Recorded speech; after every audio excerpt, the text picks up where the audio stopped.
हिमाचल प्रदेश परिवहन विभाग ने वित्त वर्ष 2024-25 में 912 करोड़ का राजस्व अर्जित किया है, जो पिछले वर्ष से 132 करोड़ अधिक है। आगामी वित्त वर्ष में इसमें और इजाफा होगा और 1000 करोड़ के राजस्व अर्जित करने का लक्ष्य रखा गया है। यह जानकारी शिमला में उप मुख्यमंत्री मुकेश अग्निहोत्री ने पत्रकार वार्ता के दौरान दी। उप मुख्यमंत्री ने कहा कि विभाग की अच्छी कार्यप्रणाली के चलते केंद्र सरकार से भी 18.7 करोड़ अवार्ड मनी मिली है। उप मुख्यमंत्री मुकेश अग्निहोत्री ने कहा कि परिवहन विभाग ने बाहरी राज्यों से आने वाली गाड़ियों के लिए स्पेशल रोड टैक्स लगाया है, जिससे अब तक 17 करोड़ की कमाई हुई है। लेकिन कुछ लोगों ने 2 साल का समय देने के बाद भी अभी टैक्स नहीं दिया है। ऐसे में अब उन्हें एक्साइज विभाग से एनओसी लेकर आना होगा। इसके अलावा परिवहन विभाग ने फैंसी नंबर की नीलामी से 37 करोड़ की कमाई की है और 20 लाख से भी अधिक फैंसी नंबरों की नीलामी हुई है। सोलन और नादौर में स्क्रैप सिस्टम परिवहन विभाग ने लगा दिया है। इसके अलावा परिवहन विभाग गाड़ियों के पासिंग के 7 ऑटोमेटिक टेस्टिंग स्टेशन लगाने जा रहा है। विभाग ने ITMS को लागू कर दिया है। परिवहन विभाग 1000 नए रूट देने जा रहा है, जिसमें 350 गाड़ियां 18 सीटर होंगी और 422 बड़ी गाड़ियां होंगी। इलेक्ट्रिक चार्जिंग स्टेशन स्थापित किए जा रहे हैं। 23 पेट्रोल पंप पर कंपनियों ने चार्जिंग स्टेशन स्थापित कर दिए हैं। पिछले साल ट्रांसपोर्ट डिपार्टमेंट ने 912 करोड़ रुपए का रेवेन्यू अर्जित किया है।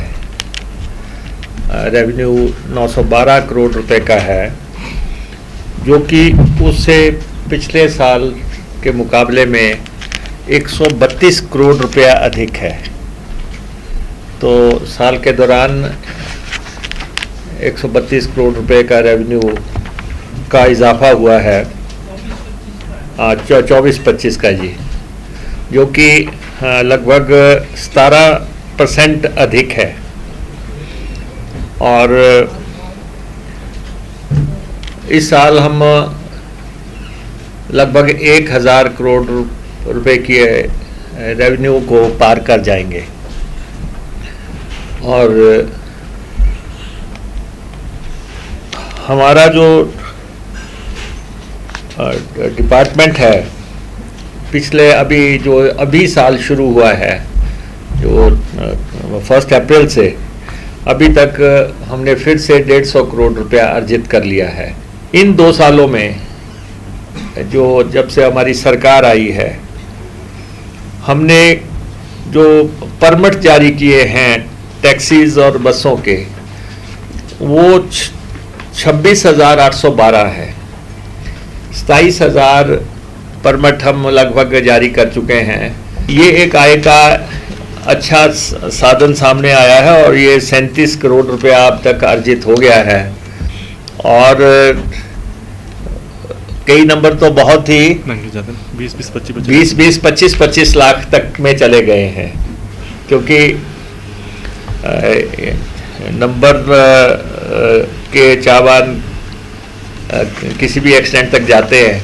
आपकी जानकारी के लिए हम ये कहना चाहते हैं कि केंद्र सरकार ने एक नीति बनाई है कि जो ये बाहर से जो बसें आती हैं, वो केंद्र की नीति के मुताबिक 3 लाख रुपया एक बार जमा करवाओ, फिर आप देश में कहीं भी चलते रहो। उस नीति के तहत जो है ये बसें प्रदेश में आती हैं, और एक तो वो उस नीति के तहत हम इनको रोकने में दिक्कत आती है। दूसरा, टूरिस्ट स्टेट है तो कुछ लोग उस तरह से शोर करते हैं कि जी टूरिस्ट डिस्टर्ब हो गया, लेकिन हमने इन पर विशेष पथ कर लगाया है। स्पेशल रोड टैक्स हमने इन गाड़ियों पे लगाया है और इन गाड़ियों से हम 17 करोड़ रुपया की आय हम अभी तक कर चुके हैं। टूरिज्म के जो हमारे होटल्स हैं,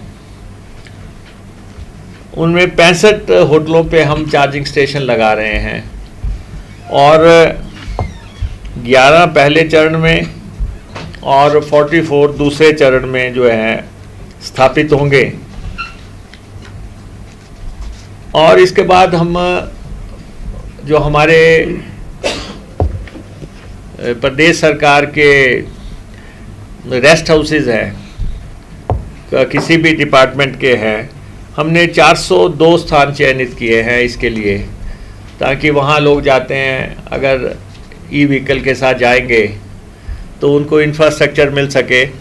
तो ये कई कैटेगरीज़ के चार्जिंग स्टेशंस हैं, अलग अलग कैपेसिटी के होते हैं। बसेस के लिए अलग कैपेसिटी का है, कार के लिए अलग है, और जो सीधे ही चार्जिंग हो जाएगी जिसमें शू प्लग किया, तो ऐसी फैसिलिटी तो कम से कम लोगों को अवेलेबल हो, तो वो भी इसमें हमने शामिल किए हैं। अपने डिपार्टमेंट के ऑफिसर जो बैठे हैं हमारे डाइस पे, डायरेक्टर साहब बैठे हैं, नरेश जी बैठे हैं और अन्य ऑफिसर बैठे हैं, तो इनको भी मैं बधाई देना चाहता हूँ कि लगातार दूसरे साल भी आपको राशि मिली है। और जो हमने फैसला किया है कि लगभग 1000 गाड़ी हम नई इस साल में इंट्रोड्यूस करवाने जा रहे हैं। Bureau report, channel 9, Shimla.